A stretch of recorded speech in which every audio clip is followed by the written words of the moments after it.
Kart 10 comes flying through, pushes 17 out the way, and now smashes us out the way.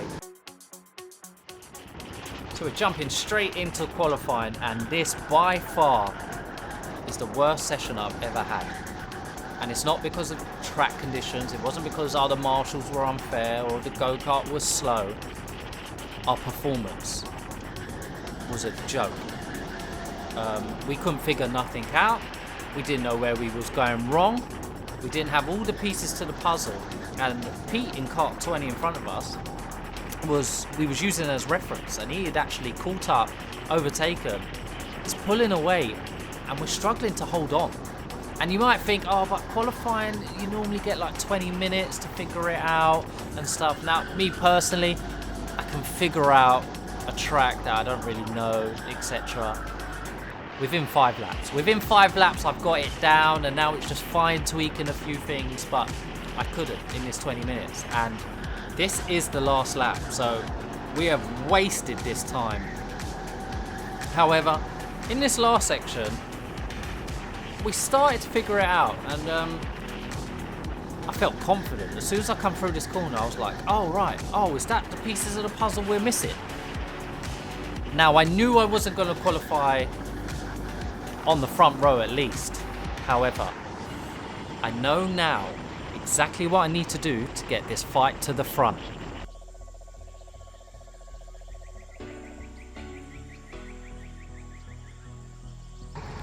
And as you can see, we qualified P4, which is not a bad position to be in.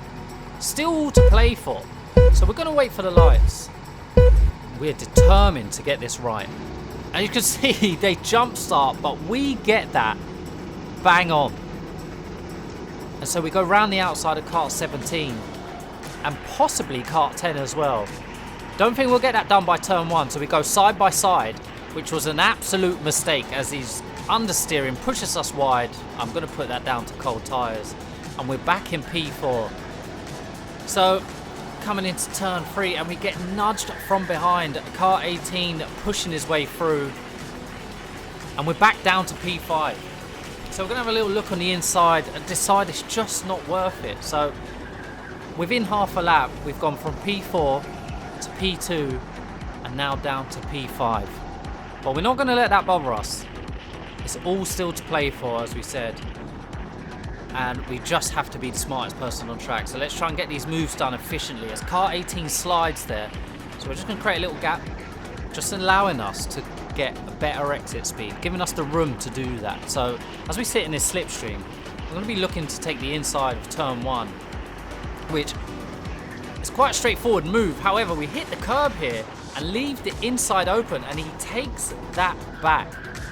Brilliantly driven by him, not so good from us. However, I felt this was our strongest corner. He was getting the most speed out of this corner, so we're going to get this move done as he blames his go-kart. No self-accountability. You just got outdriven. Your kart was perfectly fine 2 corners ago, but that doesn't matter. We got the move done, and we're moving on. 1 kart at a time. So as we close in on kart 10, coming into turn 1, he hits the curb, has a little bit of a wobble, and I noticed neither of them have looked behind, and neither of them even know I'm here. And so, like I said, our strongest corner, just try and carry more speed as we go to the inside. Kart 10 now realizes what's going on. Kart 17 tries to turn in, doesn't realize I am an immovable force, but it's come at the cost. We've defended too hard, and now it's just left us hanging down this straight. So we're just going to have to jump straight back on the racing line, share the corner, and try and get that done in the final corner as Kart 10 comes flying through, pushes 17 out the way, and now smashes us out the way.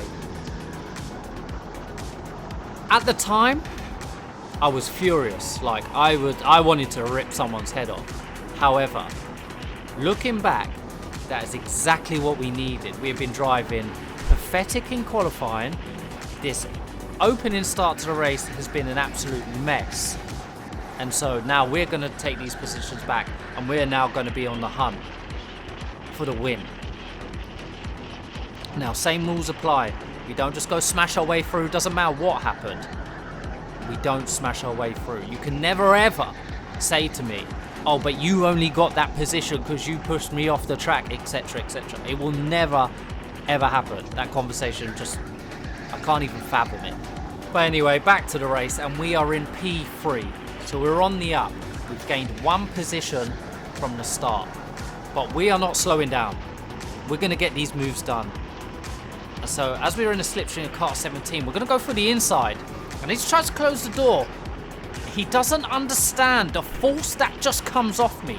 Pushes him out wide. And as we go down the inside of this back marker, we get a little tap from behind. Let's have a look, see what happened. Car 17 looking to go down the inside of Dash in an absolute desperate move. Locks up the rears, spins himself out. Said he wanted to experience the force again. It was like being in the presence of angels. Back to me on track. Thank you, Dashi. So moving on, and now we're in P2, and we can't see P1. I can see back markers. I'm not actually sure who P1 is. So as we approach this back marker, same rules apply. We treat them like a normal position. We try and figure out exactly what we need to do to get it done, how to be faster than them. Now, I've said this before, I'll say it again. Just because you're lapping people doesn't mean it gives you the right to smash people out of the way. So they're still in their own race. So we don't interfere. I'm just going to try and get through them quickly. So go down the inside of this guy.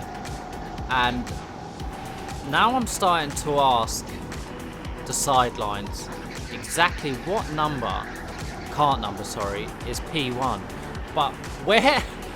So the people that was with me, where they're standing is on the corner, is on a corner. And so the way I'm communicating is through sign language. And when I'm trying to speak sign language, while trying to take a corner, while trying to look in the opposite direction, I'll even show you exactly where it is, was harder than I thought it would be. So there was a lot of misunderstanding. And as we go down the inside of this back marker, we just don't get that right, so we just get behind him. We'll get him in a minute. So this is the corner right here. He was standing next to that lamppost, and that's where I'm trying to communicate with him. And so there was hella confusion for ages while I'm trying to say, what position am I in? What cart number is P1? For a second I thought I was already P1, then I come back around and he told me, no, you're P2. And I'm saying, what cart number is P1? How far away am I? It just wasn't happening. And I'll be honest, I didn't even want to win this race. We didn't deserve it. We came here absolute sloppy, and so I'm glad we only got P2. Let that be a lesson. So we're catching back markers, and that is the checkered flag. The main thing is, we are through to the finals. Don't forget to like the video, comment, let me know if you would have done it differently. If you got smashed out of the way, would you have retaliated? But for now, I'll see you in the next one.